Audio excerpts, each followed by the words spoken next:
Hi guys, and welcome back to your favorite channel, Naija News and Entertainment. Yeah, Kaisha has spilled more juicy juice from the Bbnaija house. Remember, Kaisha was evicted last Sunday in the Sunday night eviction show. She revealed that Neo and V's relationship is fake. Kaisha also revealed that Kidwaya is a player. Evicted Big Brother Naija lockdown housemate Aisha Umaru, popularly known as Kaisha, has revealed that V and Neo's relationship is fake. According to the Sokoto-born skincare expert, the only real relationship in the house is among Lekon, Erica, and Kidwaya.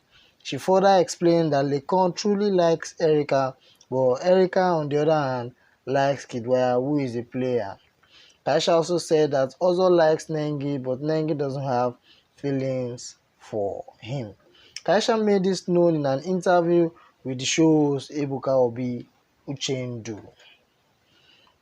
Okay guys, what are your thoughts on all of this? Do you really think New and V's relationship is fake? Let me know your comments in the section below. Also, if this is your first time of viewing my channel, don't forget to subscribe and also hit on the bell icon to get new notification when a story drops.